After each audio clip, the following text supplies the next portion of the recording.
En Joan Petit no va ballar en sa punyetera vida, ni amb el dit, ni amb el cul, ni amb la Ostres, ja! Cony, no ha ballat mai en Joan Petit. En Joan Petit era el típic que quan anava a la discoteca es passava tota la nit allà abraçadet al cubata. Com a molt movia el cap. Res més. És tot mentida. La cançó aquesta que hem cantat sempre, tot mentida. Crec que ja sap de fa molt de temps, però jo us explico. Per als nous, per als que encara no ho sapigueu, jo us explico què collons li va passar a en Joan Petit de debò. Comencem per al principi. En Joan Petit era un nano del segle XVII que, com tots els nanos, estava fart del món, del sistema i de la vida. Però tenia els seus col·legues, la seva crew, la seva squad, els seus homies, els seus panes, els seus bros. I ell i la seva colla eren camperols. Exacte, no eren streamers. No eren streamers ni youtubers.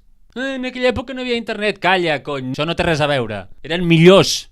I punt. Un moment, petit incís, un moment. Tinc la teoria de que a mesura que et vas fent gran vas perdent la capacitat de pronunciar els termes youtuber i streamer de manera natural. I comences a fer coses estranyes a l'hora de pronunciar-ho. Com comences a fer gestos i com ganyotes. És com volent mostrar que et costa horrors pronunciar aquestes dues paraules. Que pateixes de debò, que tens una por real a que el teu cervell esborri tot el que vas aprendre quan vas llegir Sàpiens. I com que tens por, el que fas és una pronunciació horrible, acompanyats d'unes ganyotes i uns gestos de patiment. Us poso un exemple en una frase per si no sabeu de què parlo. Ah, fas vídeos? Ah, que ets youtuber d'aquests o...? Vindria a ser una mica així. Massa llarg poder que t'incés, Tant se val. Seguim. Doncs això, en Joan Petit i els seus amics eren camperols. I estaven fins als collons de la noblesa, de la monarquia i de l'exèrcit. Sé que ningú de vosaltres ha preguntat per què, però jo us ho explico igualment. De l'exèrcit, perquè en aquella època hi havia molta guerra per allà i els camperols estaven obligats a donar-los-hi de jalar. I aquests soldats no només jalaven, sinó que, a part, també s'aprofitaven d'ells i els saquejaven. I de la monarquia i els nobles estaven fins la pebrotera perquè els cruixien a impostos per poder finançar les guerres aquestes i per poder mantenir el nivell de vida que tenien la noblesa i la monarquia. Així que què van fer els camperols? Anar-se'n a Andorra. Exacte. No, és broma.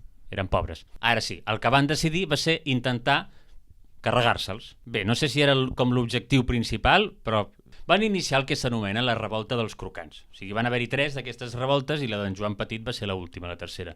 Que ell era el líder, ell era el capità, l'admin, era l'admin. I tots sabem que ser admin és molt complicat, és duríssim.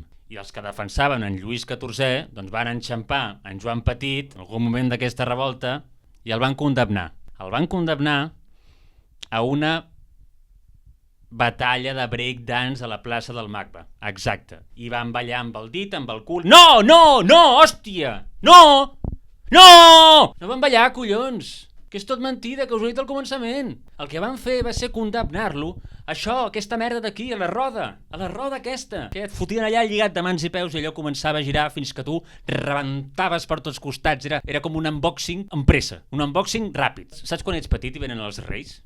Que tu estàs com molt emocionat i comences allà a estripar el paper de regal i tot, i a la merda tot, i no saps si això que estàs trencant es pot trencar o forma part del regal. Doncs pràcticament el mateix. I l'unboxing aquest el feien enmig de la plaça perquè tothom veiés quina era la conseqüència de rebel·lar-se. I clar, quan estaven torturant en Joan Petit, va haver-hi un moment en el que en Joan va començar a petar, a rebentar. Les seves extremitats van començar a sortir-li disparades i d'allà sí que va sortir la cançó que tots coneixem. Però la primera versió, la que explica de debò el que va passar, la que és fidel a la realitat del que va succeir. Jo la tinc, aquesta cançó. De debò. En Jaime Altozano del segle XVII va fer unes partitures que va deixar guardades a les quals jo he tingut accés. Així que pareu bé l'orella que us porto en exclusiva la cançó original d'en Joan Petit. D'acord, la música és de l'època, No espereu gran cosa, veieu? Primer, uns tambors, normal, no? Un dels col·legues va començar a tocar els tambors, no? Liderant la instrumental.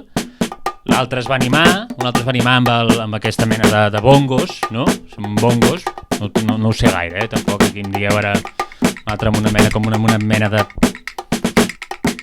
no sé, un got amb coses a dins, no? Que xoquen, no? Veieu? Que fan contacte. En Joan també hi volia participar, però encara que estigués a la roda també volia participar. Veieu? Home, és que ja té collons la cosa que es fotin a fer una cançó per ell just quan està morint. Clar, li feia il·lusió, home.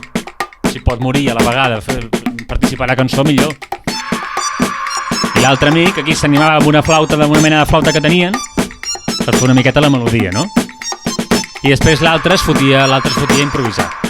A veure, un d'ells que es va venir, es va super amunt i va començar a improvisar. En Joan Petit està morint, té els ulls tancats però no està dormint, els nobles són uns merdes i tothom ho sap, tenen por que un per un, en Joan els obri el cap, el foten a la roda perquè està de moda. Joan, no pateixis, aquí estem els teus brodes, l'ha arrencat un peu, és el dret redeu, ha sortit volant pels aires, quin greu.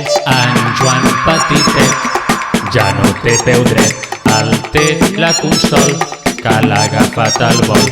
En Joan Petitet ja no té peu dret, el té l'Elisenda, que li ha pres d'una empenta. Estan disseccionant en Joan, tothom vol una extremitat, porten hores esperant, els més valents esperen a que li treguin el cap, només te'n pots emportar una, qui serà l'afortunat? Joan és a la roda perquè està de moda. Joan, no pateixis, aquí estem els teus brodes, l'han arrencat un braç, és l'esquerra, ha sortit volant pels aires, quina merda. En Joan Petitet ja no té bracet, el té la Consol, que l'ha agafat al vol.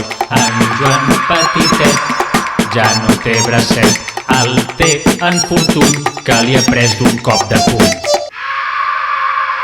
En Joan ha rebentat, s'ha escampat per tots costats, ha explotat, s'ha estripat, és per tot arreu, com Déu, Déu meu, quin Déu, allà té el cul aquí, en peu allò és el cap, correu, correu. En Joan era a la roda, estava de moda. Joan, no pateixis, aquí estem els teus brodes, ja és igual tot, cull el que puguis i fot a bon pot. En Joan Petitet és per tot arreu, el té la Consol, l'ha agafat al vol. En Joan Petitet és per tot arreu, el té la Consol, ningú li ha pres ni ha per tothom. Una mica violenta, no, la cançó? Massa explícita, potser. Després, clar, la gent va dir, què cony hem de cantar això nosaltres, home? I si en comptes d'estar morint estava ballant? Ah! Ah! Ah! Cançó de llestos, Cançó de llestos. Aquí, canviant la història. Verge Santíssima. En fi, fins aquí el vídeo d'avui. Cuidin-se, a reveure i passi-ho bé.